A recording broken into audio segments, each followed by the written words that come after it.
ایک نفسیاتی بات ہے، اسے آپ محسوس کیجیے۔ ماں باپ دونوں گھر سے باہر چلے گئے، بچوں کو معلوم ہو گیا کہ نہ ڈیڈی ہے نہ ممی، باپ نہ کباڑ محفوظ ہے نہ بستر اپنی جگہ پر رہ جائے گا، نہ کتابیں رہ جائیں گی، اس لیے کہ نہ کوئی لڑکا اپنی جگہ پر رہے گا نہ کوئی لڑکی اپنی جگہ پر رہے گی، اس لیے کہ اطمینان ہے کہ نہ ممی ہے نہ توڑ پھوڑ ہنگامہ، یہ پھینک وہ مار۔ یہ ایک مرتبہ محسوس ہوا، کسی نے دروازہ کھولا، بس جیسے ہی محسوس ہوا دروازہ کھولا، دماغ میں فوراً خیال آیا، معلوم ہوتا ممی آ گئی یا ڈیڈی آ گئے، جو جہاں تھے وہیں سے سیدھے ہو گئے۔ تو انسانوں کے نفسیات یہ ہیں کہ جب یہ سمجھتے ہیں کہ ہم کو ممی نہیں دکھائی دے رہی ہیں، ڈیڈی نہیں دکھائی دے رہے ہیں، تو یہ آزاد ہو جاتے ہیں، اور جہاں سے ممی دکھائی پڑ جاتی ہیں، چاہے نہ دکھائی پڑے، یہ خیال ہو جائے کہ آ رہی ہیں، وہیں سے آدمی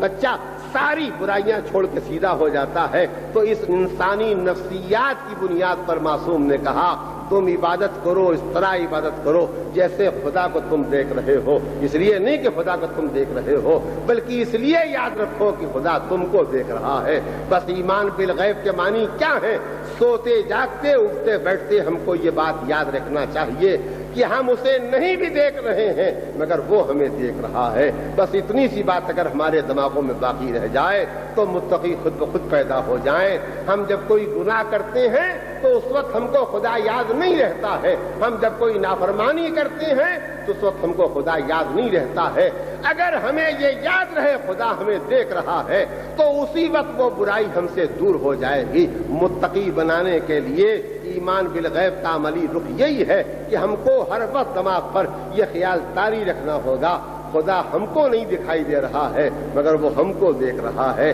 نبی ہم کو نہیں دکھائی دے رہے ہیں مگر وہ ہم کو دیکھ رہے ہیں، امام ہم کو نہیں دکھائی دے رہے ہیں مگر وہ ہم کو دیکھ رہے ہیں۔ بس جن کے دماغ میں یہ تصور پیدا ہو جاتا ہے وہ متقی ہو جاتے ہیں، وہ پرہیزگار ہو جاتے ہیں، وہ نجات یافتہ ہو جاتے ہیں، وہ ہدایت یافتہ ہو جاتے ہیں۔ میں اپنی اس بات کا اعتراف کرتا ہوں کہ میں نے وقت کا لحاظ کیے بغیر آپ کے سامنے ایک مشکل بیان تھا جو پیش کیا، لیکن میں آپ سے پوچھنا چاہتا ہوں، گئی رات میں نے تذکرہ شروع کیا اور اب تذکرے کو مکمل کر رہا ہوں، یہ بتائیے باتیں ہماری سمجھ میں آ گئیں یا نہیں آ گئیں؟ اس میں نہ میرا کمال ہے نہ آپ کا کمال ہے، یہ سارا اجالا اس